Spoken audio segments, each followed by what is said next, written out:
Partagez vos observations avec Benoît Dutrisac par courriel. dutrisac@commercialcube.radio.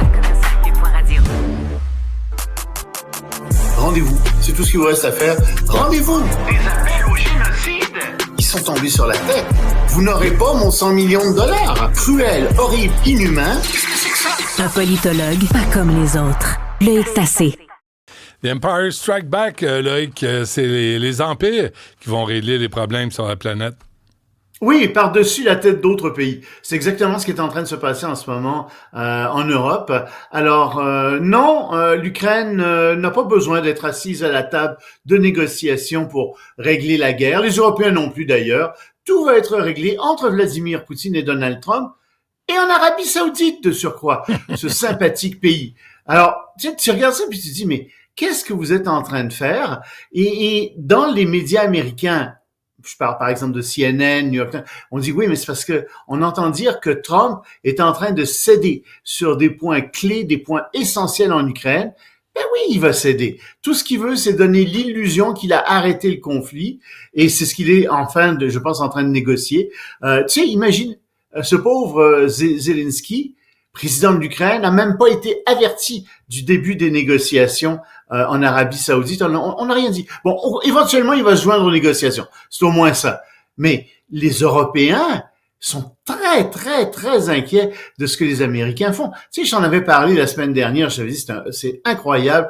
Les relations internationales sont en train d'être bouleversées. Ils viennent de s'en rendre compte. Alors, grande conférence à Paris, grande conférence sur la sécurité à Paris qui a été convoquée par Emmanuel Macron. On y trouve les grands ténors européens. Bien entendu, l'Angleterre est là, l'Espagne, l'Italie, l'Allemagne, les Pays-Bas, etc. Et la question est, qu'est-ce qu'on fait maintenant? Les États-Unis nous ont lâchés. Les États-Unis ne vont plus protéger l'Europe, sauf peut-être en cas d'attaque nucléaire et encore. Mais pourquoi les États-Unis doivent protéger l'Europe? Pourquoi l'Europe n'est pas capable de se protéger elle-même? Ils sont pas assez riches? Ils n'ont pas assez d'argent? Non, ils se protègent eux-mêmes. Mais en fait, ça, c'est quelque chose qui est hérité de la Deuxième Guerre mondiale. Après la Deuxième Guerre mondiale, les États-Unis avaient mis en place partout dans le monde une espèce de police mondiale.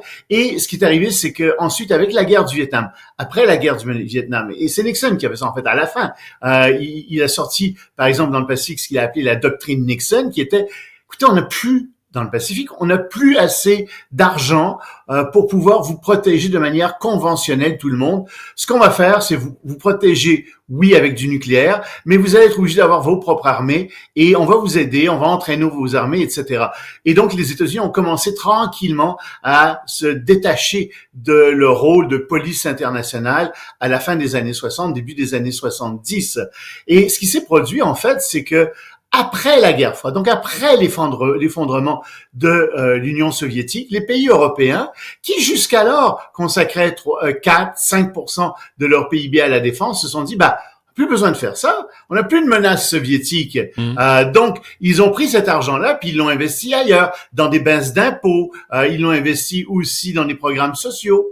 Ce qui fait que leurs dépenses militaires ont été très, très retardées. Et les États-Unis n'ont jamais fait ça. Ils n'ont jamais baissé vraiment. Ils ont baissé, oui, leurs dépenses militaires, c'est pas vrai, ils les ont baissées. Mais pas autant qu'en Europe. Ouais. Et donc, ils se retrouvent avec, bien entendu, des armées qui sont beaucoup plus puissantes que celles des Européens. Mais donc oui, les Européens sont responsables en partie. Mais Loïc, si tu te fies à mon oncle pour te protéger, étonne-toi pas si mon oncle prend des décisions à ta place.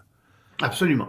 Alors là, Trump, il est et en ce moment, l'Europe est complètement divisée. Tu as des pays européens comme la France, l'Angleterre, qui disent non, c'est très bien, on va s'occuper de nous-mêmes, puis on va monter une armée européenne, puis on va dépenser les 4-5% du PIB qu'il faut pour arriver à monter une armée.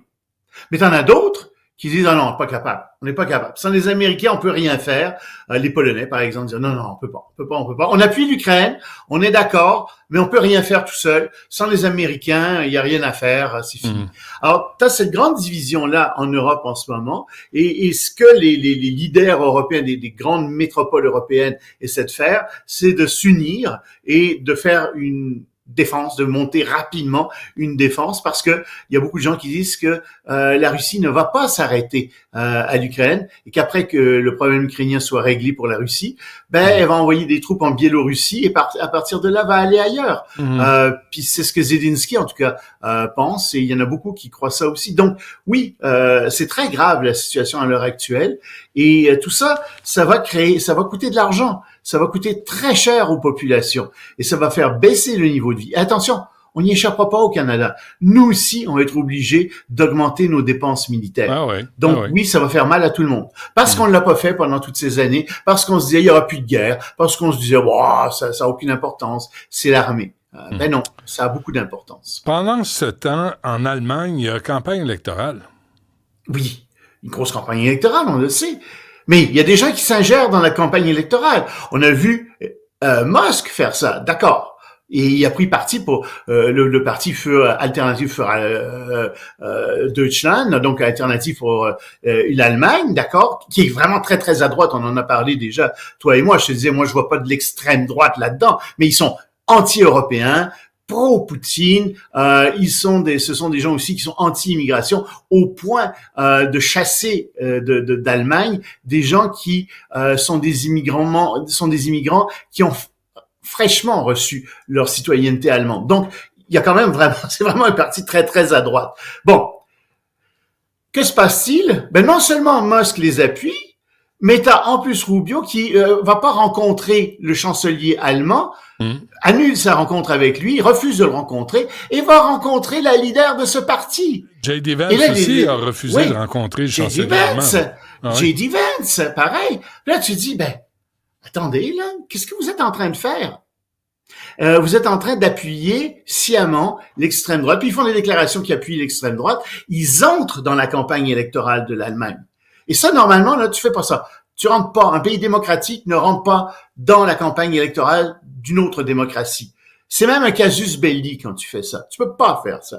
Mais c'est ce que les Américains font. Ils rentrent dans la campagne électorale allemande. Ils vont faire la même chose au Canada, t'en fais pas. Ils vont aussi rentrer dans notre campagne électorale. Et ils n'ont aucun droit de faire ça. Mais ils vont se donner le droit de le faire, par exemple. OK.